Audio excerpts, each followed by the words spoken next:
साथियों, मकर लग्न की किसी भी जन्म पत्रिका में चंद्रदेव जो कि अति मारक ग्रह होते हैं, 3 स्थानों पर उनकी प्लेसमेंट, उनकी महादशा कैसी रहती है, आइए जानते हैं। यदि सप्तम भाव में वो स्वग्रही होकर के विराजमान हो जाए तो आपको अपने सपनों से भी, अपनी कल्पना से भी सुंदर जीवन साथी अवश्य मिलता है। लेकिन यदि यही प्लेसमेंट इस अष्टम भाव में विराजमान हो जाए तो शादी में अननेसेसरी डिले होती है। चंद्र की महादशा में शादी नहीं हो पाती, हो भी जाए तो ससुराल पक्ष से संबंध अत्यंत कड़वाहटपूर्ण होते हैं। यदि चंद्रदेव इस कर्म भाव में विराजमान हो जाएं तो चंद्रमा की दशा आते ही अच्छे से अच्छा व्यापार ठप पड़ जाता है। पद पर है तो वो पद छिन जाता है या विभागीय जांच आपके खिलाफ अवश्य कराता है।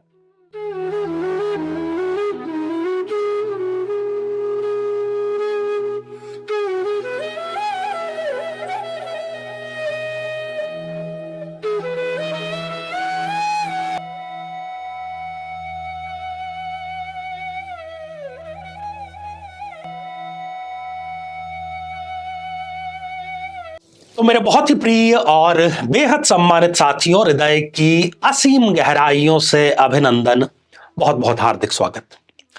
साथियों, मकर लग्न की जन्मपत्रिका ये आपके समक्ष है और इसके लिए एक अत्यंत मारक ग्रह चंद्रमा, उसकी महादशा कैसी रहने वाली है, आइए आज इस कार्यक्रम में हम जानते हैं।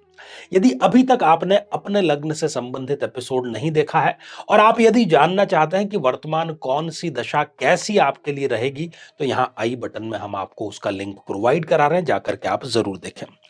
साथियों, ये जो मकर लग्न का जातक या जातिका होता है, बड़ा ही संयमी होता है। मतलब कोई चीज मिले न मिले, गुजारा कर लेता है अपना।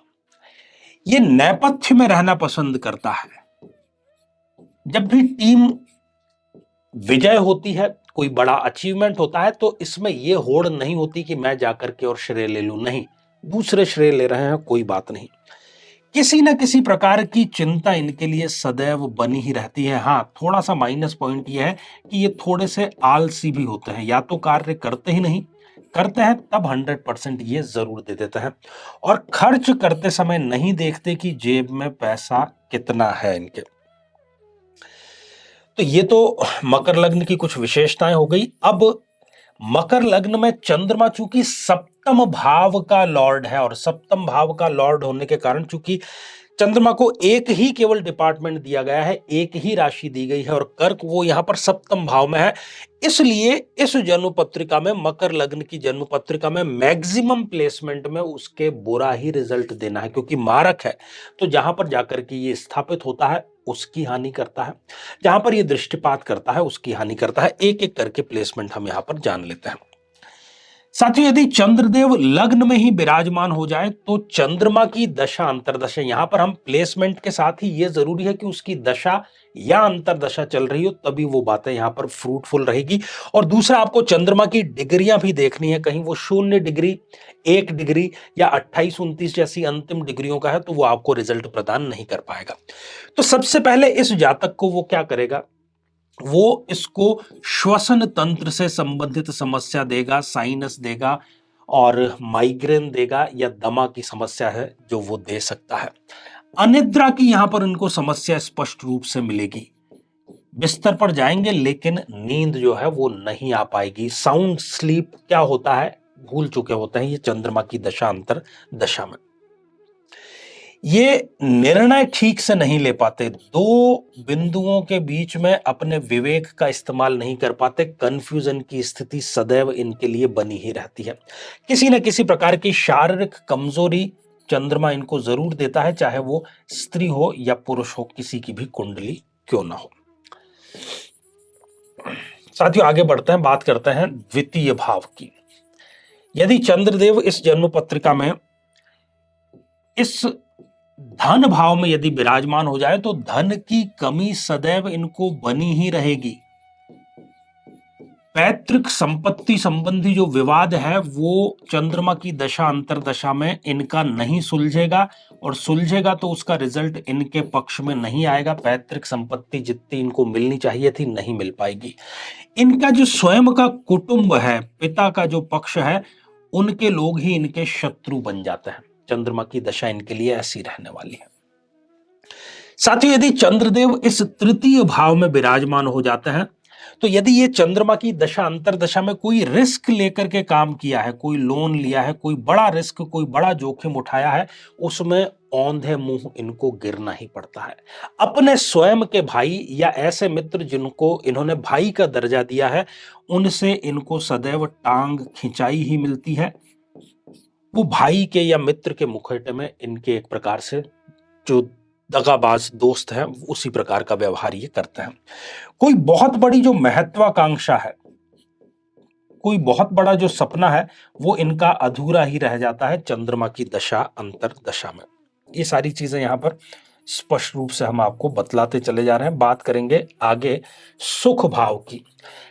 हालांकि चतुर्थ भाव में यदि चंद्रदेव विराजमान है तो उनको दिशा बल तो मिल गया, लेकिन चूंकि वो ठहरे इस जन्म पत्रिका में एक अत्यंत मारक ग्रह, तो चंद्र यदि इस जन्म पत्रिका में यहां प्लेसमेंट है तो माता से इनको समस्या रहेगी ही रहेगी।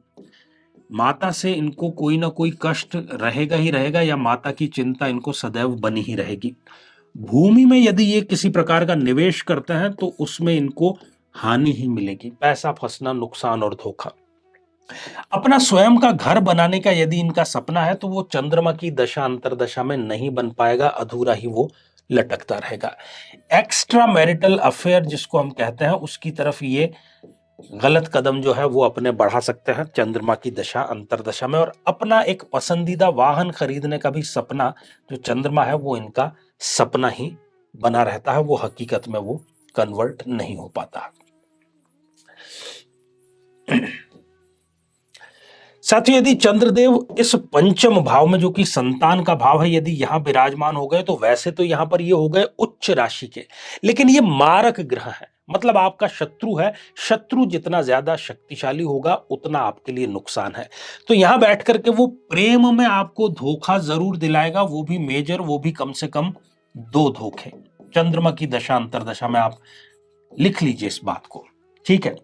यदि शादीशुदा है आप तो संतान में देरी ये करेगा ही, संतान देरी से उत्पन्न होगी, कई बार बहुत ज्यादा भी देरी हो सकती है यदि कुंडली ठीक से आपने नहीं मिलाई है तो। और संतान यदि हो भी जाए तो वो आपकी आज्ञा का पालन नहीं करेगी। आपको ये करना, ये सोचना पड़ेगा कि ईश्वर ऐसी संतान से तो मुझे संतान ना ही देता। शेयर मार्केट में यदि आपने पैसा लगा लिया है तो सिवाय घाटे के और सिवाय नुकसान के यहां पर आपको कुछ भी नहीं मिलने वाला है चंद्रमा की दशा अंतर्दशा में। साथियों, चंद्रदेव यदि इस छठे भाव में विराजमान हो जाए, यहां पर भी वो अपनी दशा अंतर्दशा में बिल्कुल अच्छा रिजल्ट नहीं देंगे। अननेसेसरी अपमानजनक स्थितियां सामने आती रहेगी। ऋण ऐसा ले लेगा व्यक्ति जिसको वो चुका नहीं पाएगा। जिसको भी देखेंगे कि ये अपना व्यक्ति है, उसी के बीच में कहीं ना कहीं वो शत्रु बनकर के सामने आ जाता है। रोग, चंद्रमा जनित बीमारियां, शारीरिक कमजोरी, श्वसन तंत्र, जुकाम, माइग्रेन, ये सारी चीजें वो देता है। छोटी बड़ी जेल यात्रा भी ये करवा सकता है, और व्यक्ति नियमित रूप से हो सकता है कि किसी प्रकार के नशे का आदी भी बन जाए। साथियों, इस जन्म पत्रिका में सबसे अच्छी स्थिति चंद्रमा की इस स्थान पर रहती है। यहां पर ये स्वग्रही हो गए कर्क राशि में, तो व्यक्ति को जो जीवन साथी मिलता है वो उसकी कल्पना से भी अधिक सुशील, सुंदर, उसका साथ देने वाला, समझ वाला मिलता है। तो यदि ये पार्ट हो गया तो फिर जीवन में और क्या चाहिए, फिर तो सारी चीजें अपने आप ही मिल जाती है। यदि ये अपने पति या पत्नी के साथ में बिजनेस करते हैं तो ये रात दोगुनी, दिन दोगुनी और रात चौगुनी, जिस प्रकार से हम बल्कि ये कहना चाहिए, वो ये तरक्की जरूर करता है। साथियों, यदि चंद्रदेव इस अष्टम भाव में विराजमान हो जाए, ये भी स्थिति बिल्कुल ठीक नहीं है। एक तो ये शादी में इनके अननेसेसरी डीले कराएगा ही कराएगा, और शादी करा भी दे तो ससुराल पक्ष से इनकी 36 का आंकड़ा ही रहेगा, एक दूसरे के ये दुश्मन बने रहेंगे। सरकारी नौकरी यदि करते हैं तो विभागीय जांच इनके अंतर्गत जरूर आती है। चंद्रमा की दशा अंतर्दशा में रिश्वत लेते हुए भी व्यक्ति जो है वो पकड़ा जा सकता है। अपमानजनक स्थितियां लगातार इनके बनी रहती है, और अनिर्णय की स्थिति में ये रहते हैं। नशे का सेवन ये कर सकते हैं, और साथ ही छोटी बड़ी जो जेल यात्रा है उसका योग भी यहां पर चंद्रमा की दशा अंतर्दशा में अवश्य बन रहा है।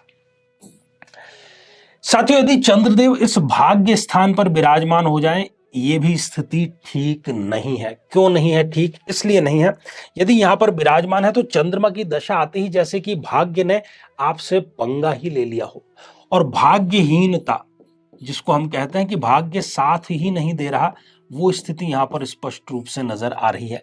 व्यक्ति धर्म को नहीं मानता, बल्कि वो कहता है कि जब ईश्वर ने मेरे लिए कुछ नहीं किया तो मैं भी ईश्वर की आराधना क्यों करूं।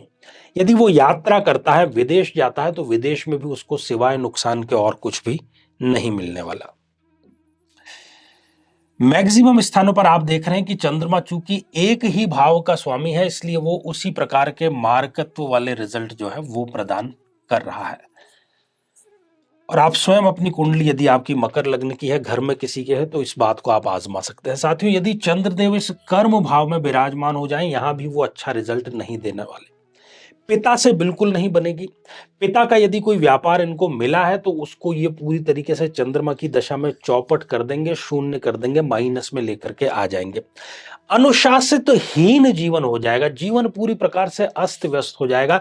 अपने बुरे कार्यों के लिए अपने मोहल्ले में, अपने परिवार में, अपने कुटुंब में, अपने शहर में ये व्यक्ति जाना जाएगा।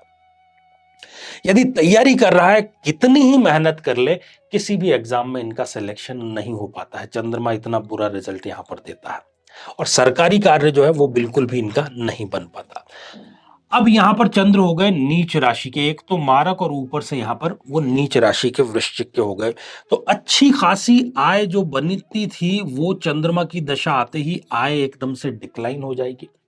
विशेषज्ञ है, हाथ का हुनर है, डॉक्टर है, इंजीनियर है, सीए है, मैनेजमेंट के विशेषज्ञ हैं, लेकिन उसको ये कमाई में तब्दील नहीं कर पाते। कहने को मित्र मंडली बहुत बड़ी है, लेकिन जब साथ की जरूरत पड़ती है, जब काम पड़ता है, तब सब टाटा ओके बाय बाय करने वाले लोग ही मिलते हैं। आय यहां पर डिक्लाइन हो गई। जहां पर भी सौदेबाजी की बात होती है, स्वयं अपने ही घाटे का सौदा करके आते हैं। और इस स्थिति में चंद्रमा की दशा अंतरदशा, क्योंकि चंद्रमा मन का कारक है, तो मन की कोई बहुत प्रबल इच्छा सदैव अधूरी ही यहां पर वो बना करके रखता है। साथियों, यदि चंद्रदेव इस द्वादश भाव में विराजमान हो जाए तो बुढ़ापे में, वृद्धावस्था में संघर्ष, यदि बुढ़ापे में इनको दशा आ गई तो जीवन की सबसे बुरी दशा, बुढ़ापे तक में इनको काम करना पड़ता है। खर्च इतना अधिक होता है कि चाहे जितना मर्जी ये कमा ले, पैसे की हमेशा तंगी ही बनी रहती है। यदि काम से या शादी करके विदेश चले जाएं तो वहां से भी इनको बेरंग ही लौट करके आना पड़ता है। तो ये सारी स्थितियां हैं, और यदि समय रहते, चूंकि हर एक स्थिति के अनुसार जो उपाय है वो अलग है, इसलिए उपाय का यहाँ पर हम चर्चा नहीं कर पा रहे हैं। जीवन में किसी समस्या का सामना कर रहे हैं, जैसे कि शादी में देरी होना, पति पत्नी में मनमुटाव या तलाक तक की नौबत आ जाना, संतान का प्राप्त न हो पाना, नौकरी या धन प्राप्ति में बाधा आना, जीवन के प्रत्येक क्षेत्र में किसी न किसी प्रकार की बाधा आना, तो आज ही अपनी जन्म पत्रिका का संपूर्ण विश्लेषण करवाएं और पाएं समस्या से सदैव के लिए मुक्ति। तो साथियों, आगे भी ये श्रृंखला हमारी जारी रहेगी, और अब जो है वो समय आप लोगों के कमेंट्स का हो चला है। तो पहला ही कमेंट है वो दीपेंद्र जी का है, और आपने लिखा है, जितना बोले हैं आचार्य जी आपके लिए उतना ही कम है, आपके लिए love you so much. Deependra ji बहुत सुंदर, और आशीर्वाद हृदय की असीम गहराइयों से। अगला कमेंट गणेश चौरसिया जी का है, आचार्य जी मेरी कुंडली में सिर्फ मंगल दोष है, हर बात 99% तक आकर रुक जाती है, क्या करें गुरुजी। देखिए, मंगली कौन सा है आपका, प्रथम भाव का है, चतुर्थ का है, सप्तम का है, अष्टम का है, द्वादश का है, ये पहले देखना होता है। और यदि आप उपाय करना चाहते हैं तो YouTube पर केवल आपको यही लिखना है, मंगल दोष के उपाय आचार्य चंद्रकांत, तो आपको इसके रिजल्ट जो है वो मिल जाएंगे। साथियों, अगला कमेंट प्रेम पाठक जी का है, और आपने नमस्कार लिख भेजा है। तो प्रेम पाठक जी, आशीर्वाद हृदय की असीम गहराइयों से। तो साथियों, आज के लिए केवल इतना ही, और इसी मंगल कामना के साथ में कि आप सभी स्वस्थ, समृद्ध और शांतिपूर्वक जीवन व्यतीत करें। नमस्कार।